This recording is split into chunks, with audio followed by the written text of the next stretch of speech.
നാടിനെ രക്ഷിച്ച വീരബാഹു. തീറ്റയോട് തീറ്റ. പെരുവയറൻ രാജാവിന് ഒരേ ഒരു വിചാരം മാത്രം: തിന്നണം, തിന്നണം, എപ്പോഴും തിന്നണം. പ്രജകളെക്കുറിച്ച് യാതൊരു ചിന്തയുമില്ല. തൻ്റെ വയർ എപ്പോഴും നിറഞ്ഞിരിക്കണം. ചോറും കറിയും പലഹാരങ്ങളും കുമ്പ നിറയെ വാരി വലിച്ചു തിന്നും. ഏമ്പക്കം വിട്ട് എഴുന്നേറ്റ് പോകും. കുളിയും ഉറക്കവും എല്ലാം കഷ്ടി. ഇത് കൊട്ടാരത്തിൽ സംസാര വിഷയവുമായി. ഇങ്ങനെ പോയാൽ ഈ പെരുവയറൻ രാജാവ് നാട് മുടിക്കും. ആളുകൾ തമ്മിൽ തമ്മിൽ പറയാൻ തുടങ്ങി. കുറച്ചു കാലം കഴിഞ്ഞപ്പോഴേക്കും പെരുവയറൻ രാജാവിന്റെ ശരീരം ചീർത്തു. മുടി നീണ്ടു, നഖം വളർന്നു. അനങ്ങാൻ പോലും വയ്യാതെ കിടപ്പിലായി. നാടിന്റെ നാനാഭാഗത്തു നിന്നും വൈദ്യന്മാർ രാജാവിനെ ചികിത്സിക്കാനെത്തി. പലരും മാറി മാറി ചികിത്സിച്ചിട്ടും ദീനത്തിന് ഒരു കുറവും വന്നില്ല. അപ്പോഴും രാജാവിന് തീറ്റ നിർത്തിയില്ല. അങ്ങനെയിരിക്കെ ചെറുപ്പക്കാരനായ വീരബാഹു വൈദ്യർ കൊട്ടാരത്തിലെത്തി. അദ്ദേഹം രാജാവിനെ വിശദമായി പരിശോധിച്ചു. മരുന്ന് നൽകി. രാജാവേ, ഞാൻ പറയുന്നത് പോലെ ചെയ്താൽ രോഗം പടികടക്കും. 2 നേരം കുളിക്കണം. പല്ല് നിത്യേന തേച്ചിടണം. നഖങ്ങൾ വളർന്നിടുമ്പോൾ മുറിച്ചിടണം. എന്താ, ചെയ്യാമോ?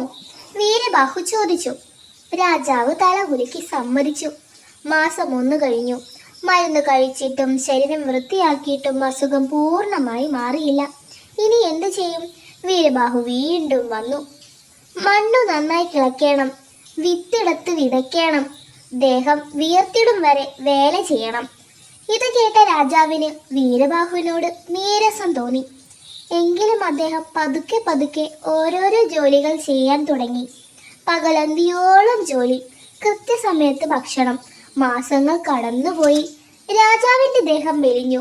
പെരുവയർ ചുരുങ്ങി. ആഹാരത്തോടുള്ള ആർത്തി കുറഞ്ഞു. രാജാവ് വീരബാഹുവിനെ വിളിച്ചു വരുത്തി. വൈദ്യരെ, എന്റെ രോഗം പൂർണ്ണമായും മാറി. പക്ഷെ നാട്ടിലാകെ പരക്കെ രോഗങ്ങൾ പടർന്നു പിടിക്കുകയാണ്. അതിനും കൂടി ഒരു പരിഹാരം താങ്കൾ കാണണം. വീരബാഹു ചില കാര്യങ്ങൾ രാജാവിനോട് പറഞ്ഞു. അദ്ദേഹം പറഞ്ഞ കാര്യങ്ങൾ നാട് മുഴുവൻ ഉടൻ വിളംബരം ചെയ്യൂ. രാജാവ് മന്ത്രിയോട് കൽപ്പിച്ചു. പടയാളികൾ കവലത്തോറും ചെണ്ട കൊട്ടി അറിയിച്ചു. ഡും ഡും ഡും ഡും ഡും. നാട്ടുകാരെ, കേട്ടിടണം. കേട്ട കാര്യം ചെയ്തിടണം. ദേഹമെല്ലാം ശുചിയായി സൂക്ഷിച്ചിടണം. വീടും ചുറ്റുപാടുമെല്ലാം വൃത്തിയായി സൂക്ഷിക്കണം. ഈച്ച, കൊതു, കീടങ്ങളെ തുരത്തിടണം. പുഴ, കിണർ, കുളമെല്ലാം ശുചിയായി സൂക്ഷിച്ചിടിൽ. രോഗമെല്ലാം നാടുവിടും ഓർക്കുക വേണം. Thank you.